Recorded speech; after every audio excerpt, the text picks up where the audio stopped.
Hello, this is Dobber with Oceans of Slumber, and you're listening to the Progcast.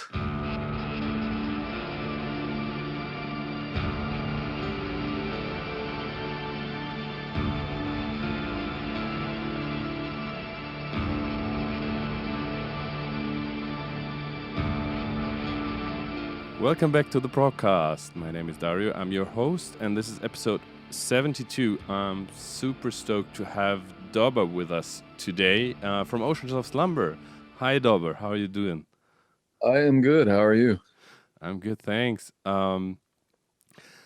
Before we jump into Oceans of Slumber stuff, I think there's a lot to talk about.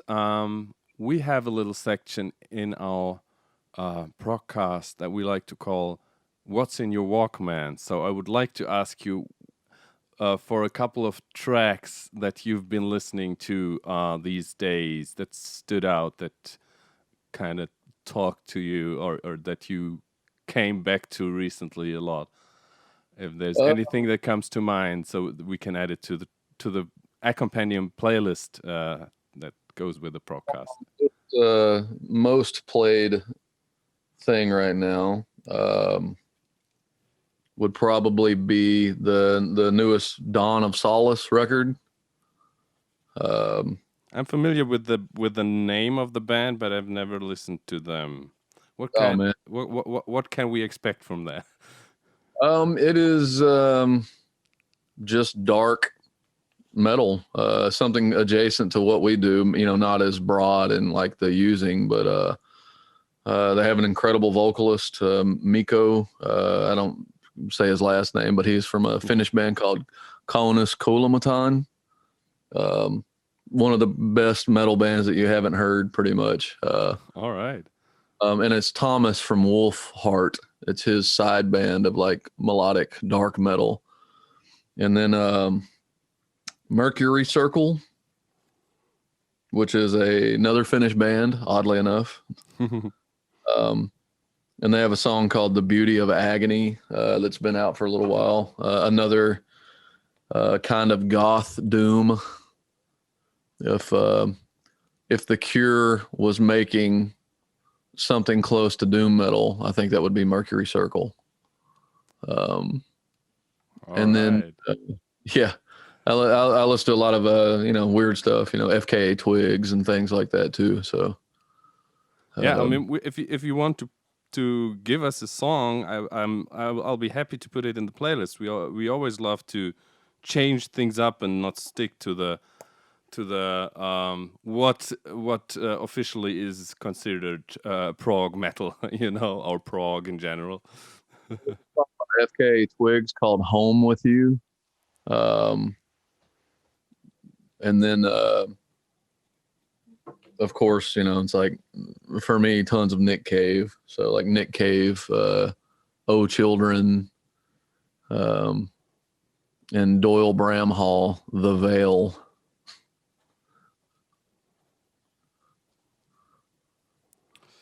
A pretty heavy mixture from dark alternative pop music to really deep blues and rock and roll to extreme stuff. Yeah, looks like an interesting mixture.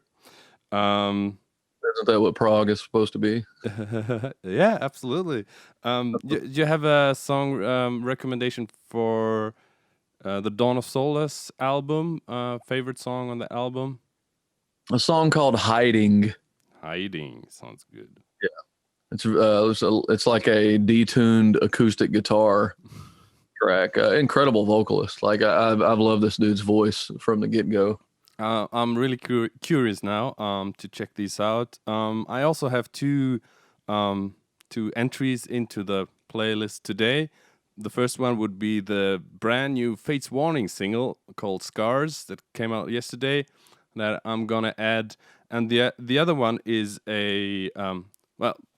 let's finish with Fates Warning first. They announced the new album Long Day Good Night for November 6th on Metal Blade Records, and Fates Warning, of course, is an awesome band and a household name in the prog metal circle. And the new song is really cool. The bass especially stood out for me in the first 2 listens I did, and I'm certainly gonna listen more until the album drops. The other entry I wanna give a shout out to today is a band called Earth's Yellow Sun, and they put out an EP in 2015 called The Infernal Machine. It's like crazy jazz metal, instrumental stuff, and they kind of re-releasing it these days with kind of comic, graphic novel, animated YouTube videos. And it's just crazy stuff. I've never heard about them before, and the EP is it's short and nice and crazy stuff. I will put it at the end of the playlist. At the beginning of the playlist, of course, there will be the new Oceans of Slumber singles and the kind of best of Oceans of Slumber through the years that you might help me pick later. But let's jump into what's happening now, or what happened to up to this point, as the road for Oceans of Slumber has been quite rocky since the release of your last album, The Banished Heart.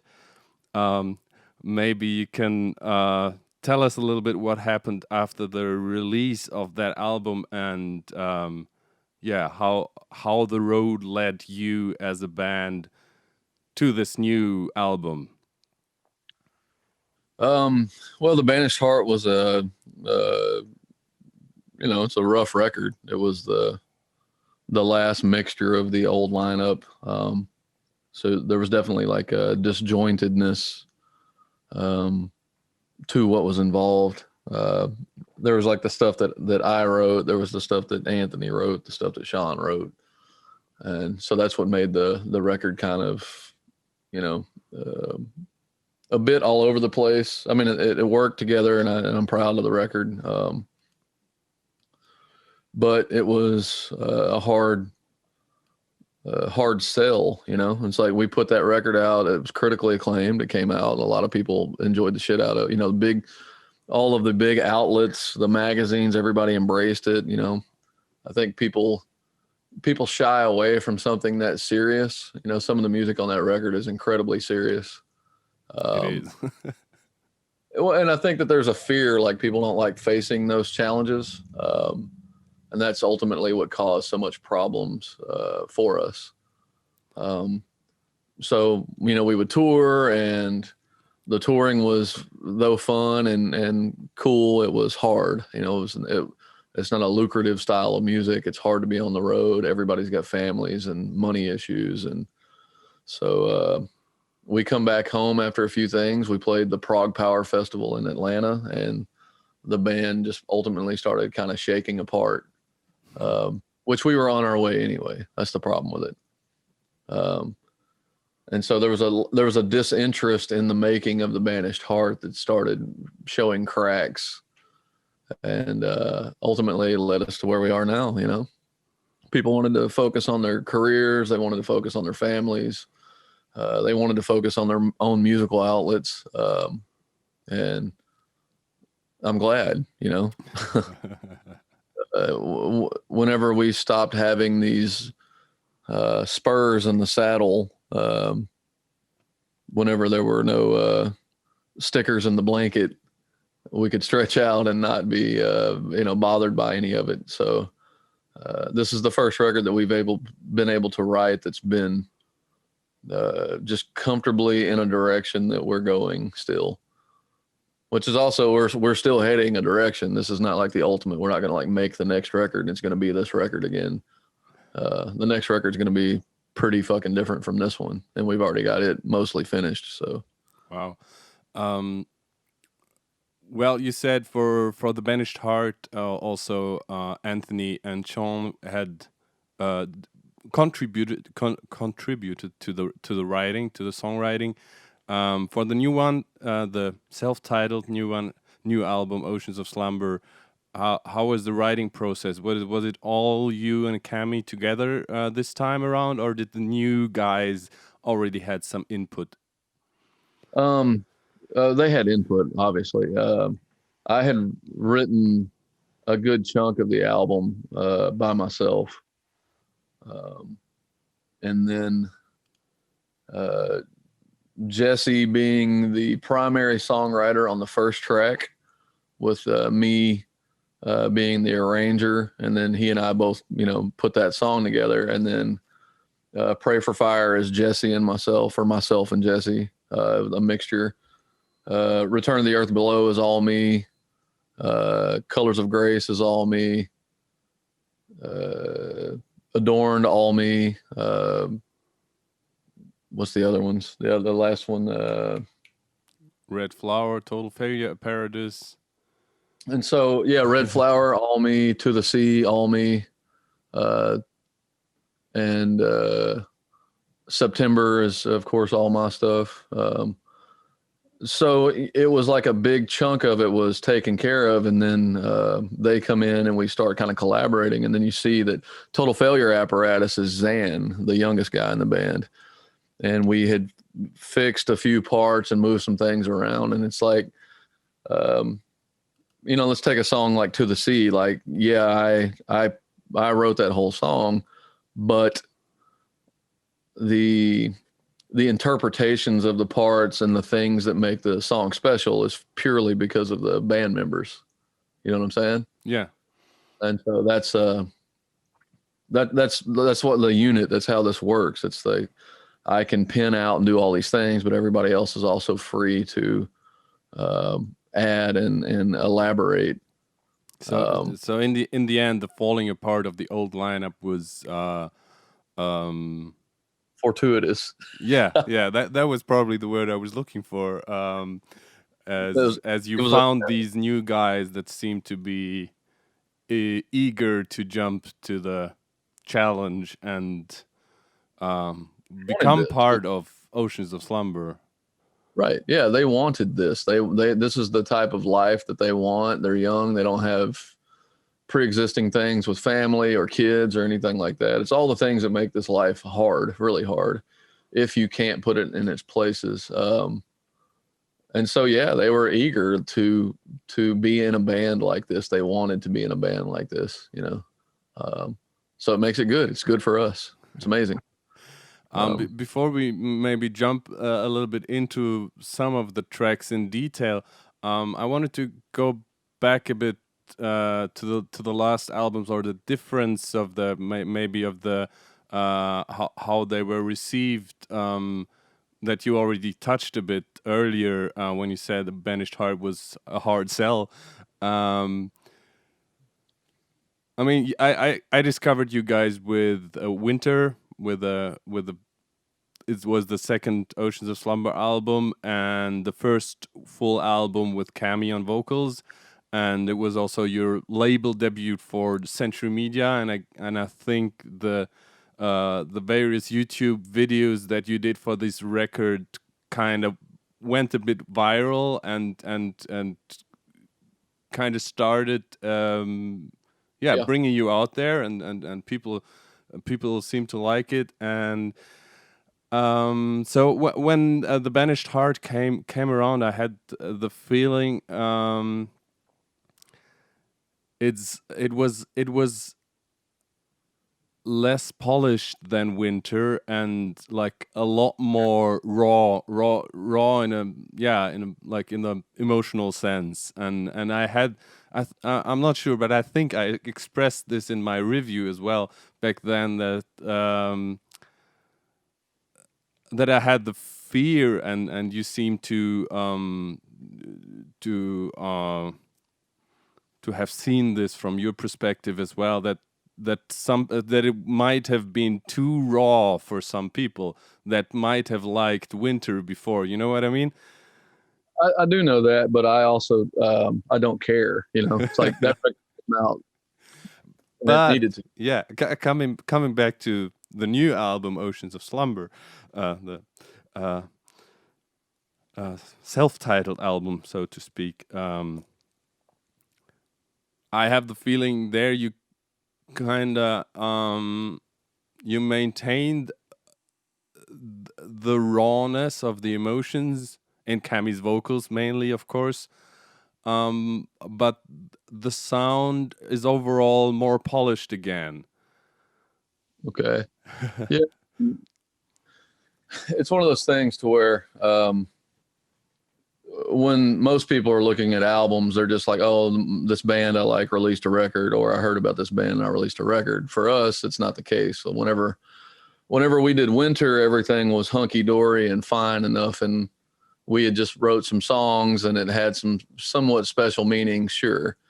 By the time the Banished Heart come out, then we had fully moved into myself being fully like dictating the direction of the record, and we had gone through a lot of terribly dense, deep things, you know. And so because of all these personal changes in life, that was reflected fully in the album, and that's the whole thing. It's like that album's personal. This album now, the self-titled record, is incredibly personal. We're just not going through the same weight of shit that we were on the Banished. So where the Banished Heart was an inside look and sound of what heartache and heartbreak felt like at the time for us during 2017, 2018. Oceans of Slumber, the song, is or the record is not that heartbreak anymore. It's settling, and it's like seeing life or in a different way, and seeing civil distresses, seeing injustices and things like that. And so it's a different direction. It's the way music is. It's a window in time. If you were look at the 2018 record and realize that this is like some statement of what's in your heart or in your mind, that's what the Banished Heart is. If you look at 2020 and look at Oceans of Slumber self-title, that's what's in our heart and in our minds at the time. So it's fully a representation of who we are, and it has to come out, and it has to get out of our bodies, and we have to make these songs. And as soon as the songs are out and recorded and released, then that's over with, and we move on to the next thing. So kind of therapeutic. Absolutely therapeutic. If you don't have a place to put something or these things in your life, then it will eat you alive, and you will be a miserable person.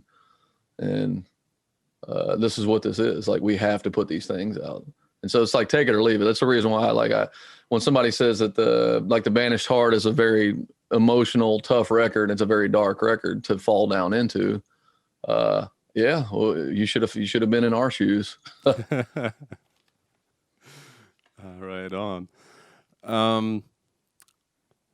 Yeah, but even though I said it's more, I have the feeling that it's more polished. It's kind of only sound wise, and there's some production stuff that in September, which is all again a kind of piano interlude from you, as you are not only the drummer but also the main composer, as we already heard and established, but also composed a lot on the piano, and the piano was already in the previous albums at some point very prominent.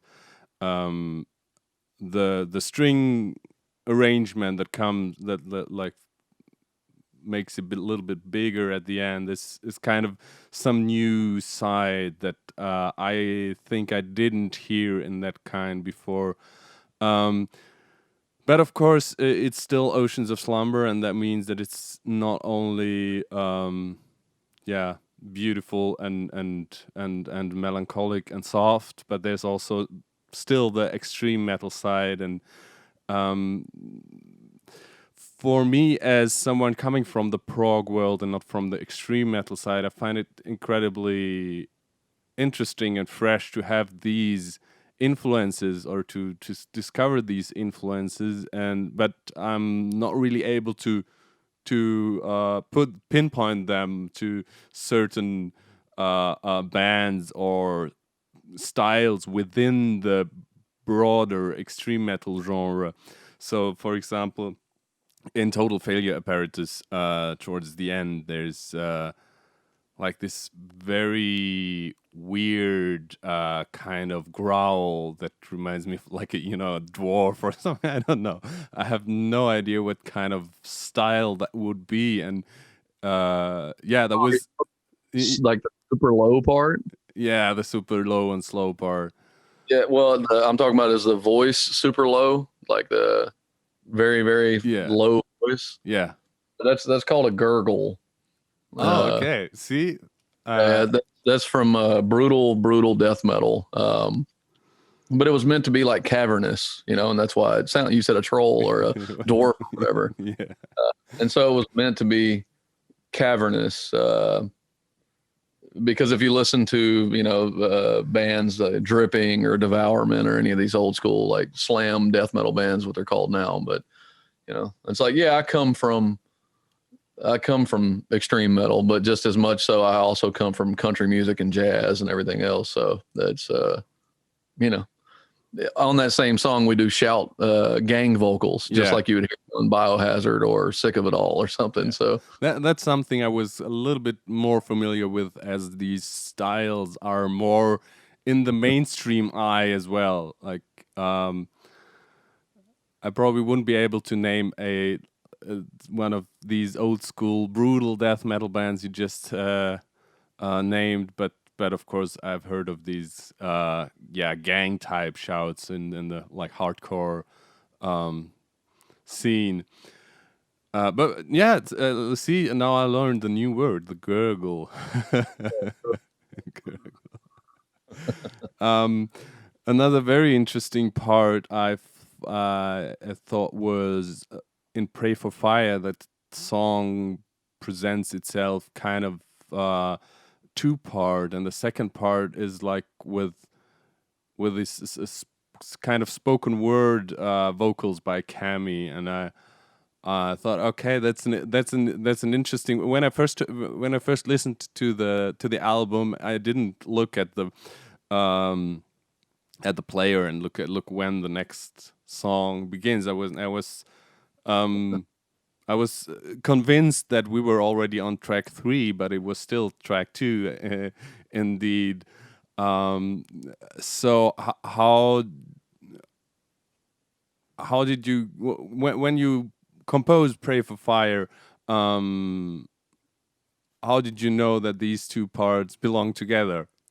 Weird question, maybe, but they flowed for me. I mean, whenever I got to that point, it was I had written the ending part out of something, and I due to the keys and the modulation in between the sections, I knew that they fit together.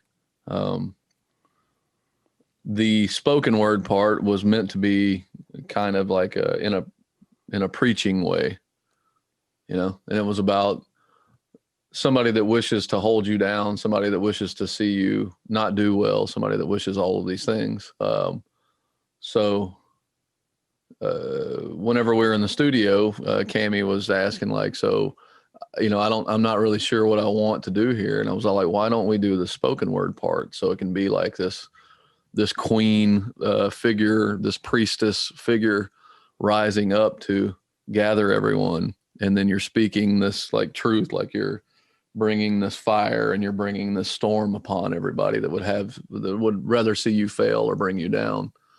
And so it was something like a leader walking onto a pulpit and instructing and telling them the same things. That it's like you would have me fail, or they would have us all fail. They would have us all fall to them, and we will not fall to that. Like I will be the one that brings the fire, and so that's what the whole concept was.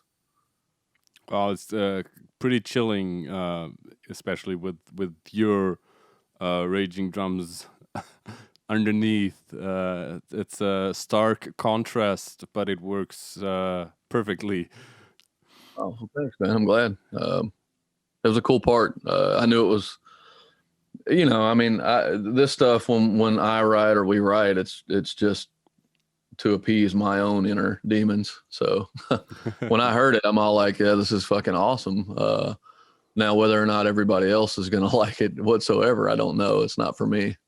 It's like, we're going to keep on writing music the way that we write, that I write, till nobody wants to listen to it anymore. And that's just kind of how it is. That's what this stuff means to us, or means to me. Like this is a vessel for an idea that's bigger than myself. It's an idea about some larger concept of like romanticism and aggression and violence and the mixture of these two things. It's like social civil strife come to in the form of music. Yeah, in one of the singles, "A Dorm Fathomless Creation," you have a little Easter egg hidden. Which Yeah, isn't there? Didn't you reference a certain riff in that song? I think I read something on your timeline. That I don't you don't remember, like something. What was it? From Morbid Angel or something. Okay, so the intro of it, Yeah. the intro of the song is absolutely 100% an ode to Morbid Angel. God damn it! The first track off of. I'm not familiar with the band. I just know there's a song called Immortal Rights by Morbid Angel. That's the name of it. okay. And it's on Altars of Madness. It's the first track. It's the opening. Oh, okay. So when I was talking to Dan, I was all like, hey, when we're doing this, I want to reverse the song into it with the snare. And he goes, like Immortal Rights, right? And I was like, well, I told him like Immortal Rights, and he said, do you want the snare drum hitting like that too? And I was like, absolutely. He's all fucking A, hell yeah, that's amazing. Morbid Angel is one of the biggest death metal influences in the world to me, especially like the first 4 records. I grew up with that shit. So, and that's what it was. It's like my style of death metal writing, which I wrote that song, is fully based out of like 90s style death metal because like I'm from the fucking 90s. So it's, yeah, so it was that. For me, as I said, as I didn't grow up with these kind of bands, I wouldn't have spotted it, of course, and yeah, it's definitely a kind of a weird intro, this reversed riff thingy before the songs really starts. But there was also another single that is not as heavy and brutal and fierce, and that was "The Colors of Grace" featuring Mick Moss from Antimatter. How did this collaboration come together? He and I had been pen pals for a while, friends, and that track was definitely like a Fields of the Nephilim type vibe for me. And originally I was going to do some kind of collaboration with Patrick Walker from 40 Watt Sun and Warning, but he was not the vocalist for that song. It's like he would have fit anything. He's a fucking brilliant musician and singer, but Mick was the type of singer for that song. And so I hit Mick up and asked him if he'd be interested, because when we released the Banished Heart, he messaged me like the day it came out or the day after.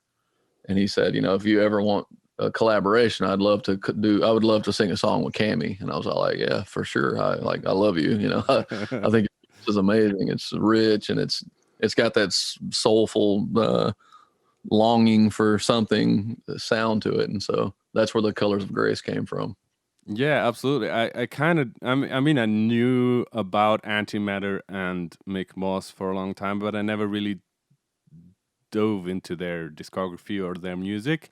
I knew they're there, but when I heard him sing on the one song on Gleb Kolyadin's solo album from I Am the Morning, I was just totally sold on his beautiful emotional voice and on the Colors of Grace in duet with a Cammy that shines even more. And for me, it might even have had a bigger emotional impact as the duet on the Banished Heart with Tom Englund from Evergrey, No Color, No Light. Yeah, I mean, to me, that song's I love Mick and I love the Colors of Grace, but the No Color No Lights, that's a forever type of song. Yeah, I I mean, as you said, the stuff that was going down during the Banished Heart writing in your lives was a lot more grave and severe. So I guess that's a harder song to listen to on a daily basis for sure. It's not one you want to. If you want to cry or feel something really deep and horrible, then No Color No Light's a very good song for that. It's not something you just sit around and listen to while you're at work or driving around. That's a fucking sad ass song.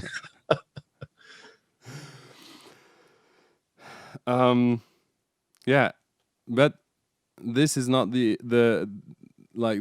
three singles that are no 4 singles actually. Yeah, you put out 4 singles already, but they were not the first release you did this year. Before there was another single that sadly is not gonna be on the album, and that is Strange Fruit, of course. Right. Why don't you tell us a little bit how you came to cover this song and how it was to release it at that specific time? I mean, of course, I would have loved to talk to Cami about this, but I think you can also tell us a little bit how this came together. And Well, about 20 years ago, a good friend of mine who turned me on to Billie Holiday's Strange Fruit. You know, I was a kid, so and he wanted to redo the song 20 years ago in our old band, Infernal Dominion, death metal band, and obviously wasn't the right context. But then I had also gotten into Nina Simone over the years, and then fell off, and then listened to Nina Simone again. So the Nina Simone version of Strange Fruit was a reference for me because it meant a whole lot to her, even though it destroyed Billie Holiday's career. So it meant a whole lot to her also. But Nina Simone's version like really spoke to me. And I was telling Cami, it's like I really want to do something for Black History Month. You know, it's like you're fighting this fight. You know, you're one of the few Black women or Black people that are in this scene of music. Yeah. You know, throw some ideas at you, and she was all like, "Yeah, I'm super into that." And my choice was going to be Mississippi Goddamn, but that's just because of multiple reasons from Nina Simone. But obviously, fans wouldn't connect to that so much because that's like a full blown bebop jazz song. So Strange Fruit it was, you know. It's all like we're considered a doom band by most people, and it's just because of the pace and the grandiose nature of the things. But we decided on Strange Fruit, and it also depicted a certain thing. And we did this before all this shit happened. It had nothing to do with it. I mean, that what happened has been happening, and that's the thing about America. It's like it's not new. I mean, she sang that song with that reverence because of the things that were going on throughout the civil rights movement in the 60s and late 60s. So, you know, it's like it is nothing new. And the fact that it exploded this year during all the stuff is not a surprise either. There was only going to be so long that the shit could fucking maintain its course before people are going to finally be fed up with it. Yeah. So when it came out, it was like, oh shit, you know, it almost seems like we did it, you know, in this time frame, which we didn't. We did it months and months before. Yeah. And we just didn't get clearance to put the video up, and that's what happened. It's one of the most protected songs in American publishing. Oh wow! So I'm super glad that you were able to put it out because I'm a bit bummed out that it's not gonna be on the album. It might wind up being on some other special release. All right. But we have to see, you know, it's also, again, it's the most protected song and published. Yeah, I get that, of course. But it's definitely also gonna end up on the playlist that is accompanying this episode of the Progcast. What landed on the album, though, is another cover version but that one you've been playing live for a long time, if I remember right, or not? No, we've only played it, I think 3 times live. Yeah. Yeah, It was in our repertoire, but we never, it's like we only played it a handful of times. Okay, yeah, but I knew I kind of connected this song with you guys already before I saw that. There's a few live videos of it up floating around, and people were always like, we hope you put it on the record, blah. And so we didn't do it because people were asking for it. We did it because we wanted to redo the song. So yeah, we're talking about Wolf Moon, of course, from Typo Negative. Again, that's not a band I really grew up with. So and maybe also not all proggers are that familiar with. So maybe you can tell us a little bit about the song and how it fits in the Oceans of Slumber universe. Well, to me, Typo Negative is by the definition of what prog is, Typo Negative is about as prog as it gets, Okay. They're a metallic hardcore band that started playing doom metal that loved the Beatles. So there's all this 50s and 60s rock and roll elements rolled in with Seals and Croft fucking songs that they've redone, and doo-wop parts in the middle of a song about having 2 girlfriends, and okay.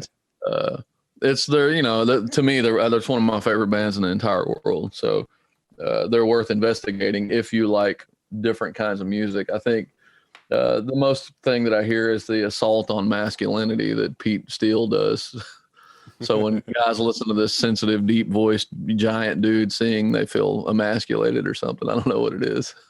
I just have many metal friends who get so angry at the vocals and the things about the romanticized nature of it, and the fact that all the women always wanted to sleep with the dude. So I think it's funny.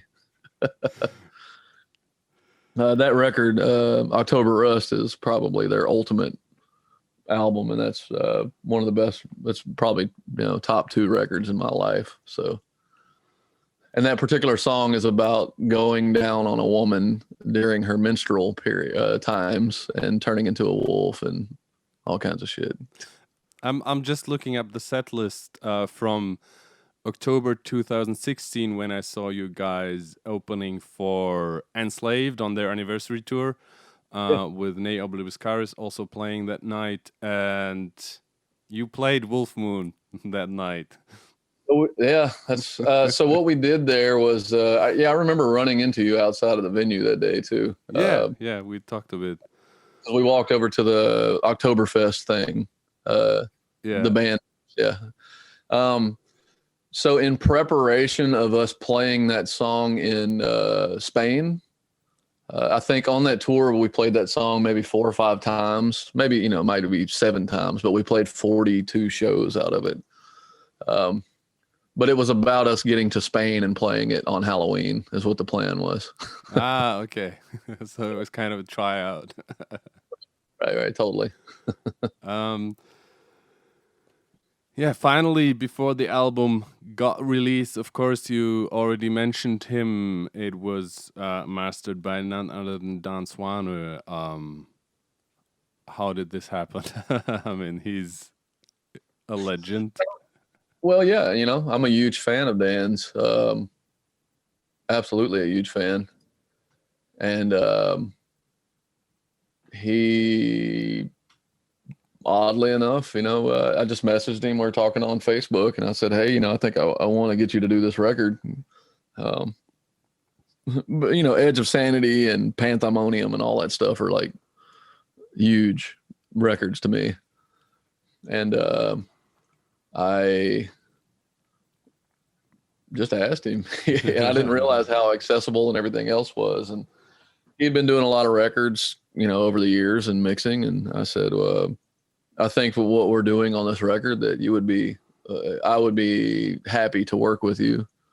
And when he sent me back the first song, he was like shitting his pants. He said, he's like, this is like the most bombastic shit that I've ever heard. Like, this is crazy, which he likes, that he writes weird fucking music. I write weird music. Yeah. Yeah, I've seen him once play live with Nightingale actually at the Prog Power Europe Festival. Oh, that would have been fucking amazing. Yeah. Talking about live shows now, of course, these days not much is possible really. Yeah, but looking forward into a possible future, we all don't know what will happen in the next month regarding the state the world is in with the pandemic going on and everything. But really hoping that once this is over, that you guys will be able to tour this record as it deserves definitely to be played live as well. Well, we have every intention of it. We're going to whenever the time comes. But from our estimates and what we see through our team and stuff, the professional side of all this, they're not really expecting anything until the end of next year. Yeah. So that's a long time. It is. I know that some northern countries are having shows, and I've even seen a few shows in Germany happening. Yeah, I've been to 2 shows already after the lockdown. Actually, 2 small, like a venue that usually holds 1,200 people, now having a maximum capacity of 200, and it's seated and all that. So of course it's a very different vibe, but it's for the venues it's better than nothing. They can at least keep something going. And in Germany, it's definitely it's possible, and it's the situation just looks very, very different overall compared to the States or the UK even. We're definitely in a different boat. I don't know what's going to happen here. Like, who knows? Obviously, the majority of our time touring is spent in Europe, so it's like, sure, cool. Like, hopefully everything works out pretty soon and we can go back on the road. And but we're also, we've got time, and we're already working on our next record. So, by the time we're able to tour again, we might have a new record out, which is unfortunate, but. Well, then you have more stuff to choose from, which could also prove hard because of their emotional attachments to so many songs. Yeah, but it's like hit it and quit it type things. Once this stuff's out, we just kind of pick through what we want to play, and then we move on with our lives. We have to. Talking about the next record, there's also another project actually that you've been teasing for a while now with Cami as well. The Genoa project. Is this still happening? Yeah, it's finished. We're just waiting to announce there's an independent label that's putting it out, and we're just kind of waiting for the timing. Obviously is awful right now. So, but we finished the record. It was done a year ago, and then I had the idea of having Randall Dunn remix it, just to get into that style and that club that Randall Dunn mixes. Emma Ruth Rundle and Chelsea Wolfe type of people, and so it's done. It's ready. It's pretty. It's a beautiful electronic. It's it's like Depeche Mode, Portishead meets Johnny Cash. So it's different. I can't wait. I really can't wait to hear that. It sounds totally up my alley. When I'm not listening to some prog metal shit, I really like this kind of stuff as well. Yeah, I find it. It's pretty soothing. It would be beautiful. Definitely for fans of Ulver and like newer Ulver. Yeah. But it's the same thing. It's like we could, if time permitting, with Cami being able to like bear down on something, and we could shit out another record in a month. Wow. Just because, I don't know, the writing part's pretty easy. It's one day it'll dry up, I'm sure, but for now it comes out pretty simple and fast. Awesome. Yeah, you mentioned, what did you mention? I wanted to say something like wrapping this up. Well, yeah, we will probably have to wait quite some time still until we will be able to see you guys live again. But until then, we will have the new album to tide us over. And I also wanted to kind of say again from a fan and music lover perspective that music like this can also be that can not only be therapeutic for those who write it, but also for those listening to it. And Right. yeah, I definitely have that experience with Oceans of Slumber. And what I wrote in the review for a Greek prog rock album, the solo album of a guy called Yargon. The Fading Thought is he's the front man of the band Verbal Delirium. Is that I don't know. Sometimes it's like these times are crazy all over the world, of course, and everyone is probably struggling in his own way through these weird times. And I'm pretty sure a lot of people, if I showed them the Fading Thought from Yargon or some Oceans of Slumber and said, this is the stuff that gives me strength and hope and carries me through hard times, they would say, wow, this is so depressing. I would really get so depressed while listening to it. But for me, it's really soothing and in a weird way totally uplifting. And yeah, it Well, it's a simultaneous struggle. I mean, though you and I are unique from each other and are different, like we're still chewing the same dirt. It's like we're all kind of, it's what we're hoping to do is find connections with people who are similar and do realize that like what you're going through, though might be hard or difficult in some kind of way. It's like there are other people going through it also, and it doesn't mean in a comparative way. It means in a sympathetic way, and that's what empathy is. And it's like we're trying to.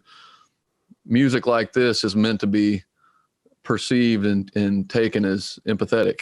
Like you're supposed to say, this is a similar experience to what I have, or I have a feeling something similar to what this song is. The light and shade of day. The light and shade of things, the fucking Fates Warning song. Fates Warning, yes. Yeah, so that came out right after my house flooded and I had all this shit going on, man. And yeah, I could just listen to that song and be like, wow, it would overwhelm me listening to it. Yeah. Just because of how close it was. And it wasn't a unique thought, but it was a thought that was like inside my head that somebody else had written. And of course it was Ray Alder. So, Ray Alder can fuck anybody up in my case. So yeah, definitely also a great album to look forward to. That's coming out November 6th. But before September 4th, one day after this episode drops, there's going to be the new self-titled Oceans of Slumber album on Century Media. Good luck with the release of the album. I'm looking forward to receiving my vinyl that I pre-ordered from the Century Media USA store, actually, because there was no special edition here in Europe, unfortunately. But yeah. I don't know what that's all about, but that's what happened. I don't know. No worries about that. If you could send me a link to this jargon record you're talking about, I would love to. I would love you to listen to it because it's a lot of string quartet arrangements and very moody. And I will send you a link for sure.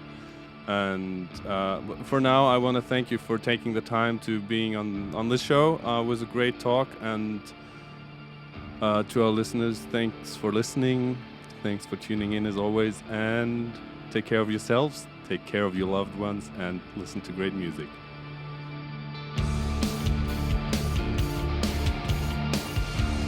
The Progcast is a production of Stuis Media and is recorded at the Moonbase Studios in Munich. It is produced by Randy M. Salo, Janine Stengel-Lewis, Blake Lewis, Kai Metzner, and Dario Albrecht. Our theme music is by This Is Not an Elephant.